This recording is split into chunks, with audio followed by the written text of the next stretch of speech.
Assalamualaikum warahmatullahi wabarakatuh. Hari ini ada kursus umrah yang dianjurkan oleh Andalusia. Di samping itu ada satu macam NGO je ni yang membuat satu ruang pameran untuk kita mengetahui lebih lanjut tentang pollution ni. Pollution ni bukan saja di laut, di darat dan bunyi Dia ada pollution yang berkaitan dengan tekstil.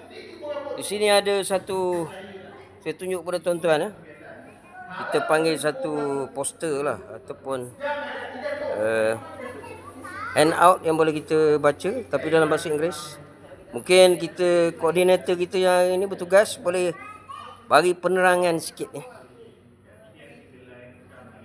tentang apa yang nak dipamerkan pada pagi ni. Jadi kita jumpa dengan cik apa? Assalamualaikum. Saya ni suka buat konten-konten macam ni. Yang beri maklumat kepada orang ni saya suka membantulah Jadi cik apa tu? Cik Yani boleh terangkan sikit apa yang nak dipaparkan kepada pengunjung-pengunjung kita pada hari ni? Okey baik boleh. Saya Yani, wakil daripada pihak Persatuan Seni Jeritan Kreatif Malaysia. Di sini kami ingin memberikan pencerahan kepada semua orang tentang pencemaran yang dapat dihasilkan yang secara tak langsung kita tak pernah tahu. Sebelum ni mungkinlah pencemaran bumi, pencemaran air yang kita boleh nampak, yang common lah. Tapi sekarang sebenarnya kita ada 3 lagi pencemaran yang terbesar. Yang pertama sisi makanan, yang kedua adalah plastik dan juga yang ketiga adalah tekstil. Tekstil ni macam apa dia tekstil? Mungkin orang tak faham Pakaian itu yang berkaitan dengan misalnya towel ke itu kan masuk semua pakaian. Masuk semuanya. Sebab kita tanpa kita sedar dari sisi makanan kita memang bukan tanggungjawab kita lah. Okey sebab sisi makanan dan kita tahu sekarang dia jadikan baja untuk tumbuh-tumbuhan. Okey tapi sekarang kita fokus untuk plastik dan juga tekstil. Mana kiri kanan kita sekarang semua diserang oleh macam-macam lah. Virus dan apa yang itu banyak penyakit kan. Sekarang ni apa-apa yang boleh diterangkan tentang ni? Okey orang tak faham. Okey sebenarnya dekat sini kita bagi tahu dekat pendedahan kepada semua orang. Yang utamanya dalam bidang tekstil lah. Okey, sebenarnya pakaian-pakaian kita ni kita tak sedar yang dia sebenarnya ada campuran daripada plastik. Okey, polyester tu adalah plastik. Sebab itulah kalau kita ada pakaian yang ada sensitif daripada plastik dan juga cotton, cara pembuangan dia berbeza. Okey, kalau cotton kita boleh bakar sebab dia akan mengeluarkan asap berwarna putih dan tidak akan mencemarkan kita punya udara. Tapi kalau sintetik pakaian yang ada plastik, okey kalau kita bakar dia akan mengecut. So, itu akan menyebabkan pencemaran yang sangat-sangat besar dekat dalam Malaysia kita ni lah. Okay, pembakaran terbuka. Okey, jadi untuk kita mengawal benda ini daripada dia berleluasa, okey kita boleh jadikan kita punya pakaian-pakaian yang lama ni kita boleh transformkan untuk menjadi projek-projek seperti ini. Maknanya pakaian lama ni maknanya boleh derma ke lah? Ataupun macam mana? Betul. Macam hari ni memang kita ada program untuk derma pakaian tapi kita fokuskan untuk jeans dan juga kemeja sahaja. Okey, so macam projek-projek yang kita dapat hasilkan daripada pakaian-pakaian lama seperti inilah. Kita ada jeans, kita ada baju kemeja.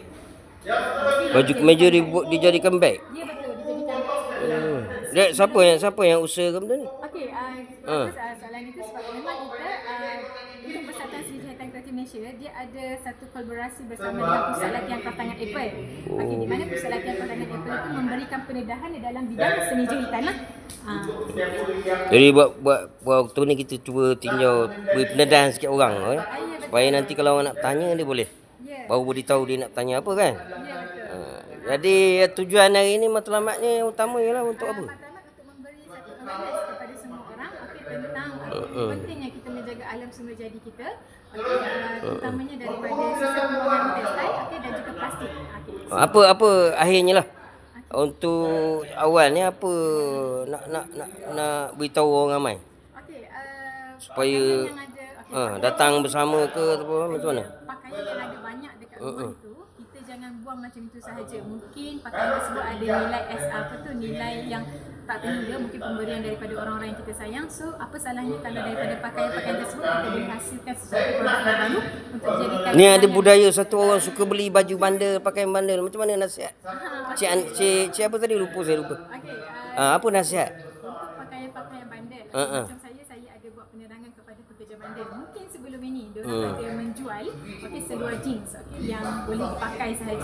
Tapi bila isterinya datang kepada kita punya program ini, bila boleh tengok sebenarnya daripada seluar jeans boleh jadi bag bucket, boleh jadi tote bag. So dari situ sebenarnya boleh memberikan nilai yang baru kepada mereka untuk jana pendapatan. So makna daripada pakaian kita yang lama-lama tu boleh kita hasilkan satu produk yang lain. Dan boleh menambah pendapatan pula ya. Ada tak orang nak beli barang-barang macam ni kalau dia dah tahu daripada pakaian lama ni? Sebenarnya ada. Sebab kalau untuk nilai yang kita berikan ini memang kita selalu ambil dari segi marketing ni, mana ada tak jangan risau. Sebab kita memang company yang nak jual? platform dia Tengku Azizah Handmade Market, iaitu memang platform di mana kita punya student diorang berjaya untuk buat handmade mereka. Dekat dia sambutan ni macam mana? Sambutan dari segi benda ni lah. Sangat bagus. Orang muda ke orang macam mana? Sorry? Orang muda semua tahu ke mana? Tahu. So Ya. kita nak kena masuk. Ni dalam Facebook, dalam YouTube ke, dalam media sos ni ada masuk tak? Kita boleh tengok dekat Boleh tengok dekat apa? Website ke apa pun? Persatuan Seni Jahitan Kreatif Malaysia. Okey. Jadi tuan-tuan dan puan-puan, boleh tengok saya di YouTube ya, Amran 06 ya. Tentang ni. Jadi kalau nak lebih jelas lagi, tuan-tuan boleh datang ke Masjid Al-Hasanah Bangi ni. Kita ada sekarang untuk dipaparkan kepada tuan-tuan dan puan-puan mungkin satu pendedahan yang baru kepada kita tentang pencemaran yang ada ya, terhadap pakaian yang kita pakai ni, terutama orang yang suka beli yang bandel ni. Jadi kita sepatutnya prihatin ya. Kita tengok pilihan yang pakaian-pakaian tu, sama ada kita terus pakai ke, boleh terus pakai atau kita cuci dulu, basuh. Apa nasihat kalau yang beli bandel ni? Kena cuci dulu ke atau macam mana? Ada orang ni tengah pakai je kan? Tak boleh. Kalau untuk yang bandar kalau kita beli, memang kita kena cuci. Apa pun Ada ke kena cuci dengan apa tu? Dengan sabun yang kuat di segi tu macam mana?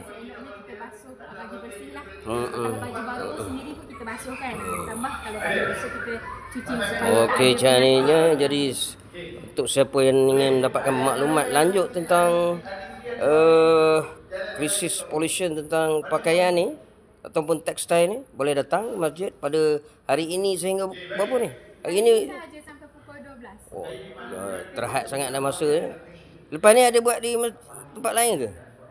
Belum ada lagi. Belum ada, nanti mungkinlah lain kali dibuat 2-3 kali lagi ya. Jadi ramai-ramailah datang, walaupun kita nampak simple je ni pameran dia.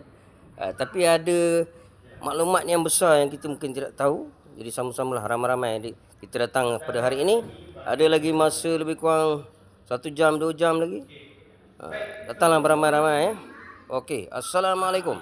Terima kasih Cik Ani ya. Ani ya.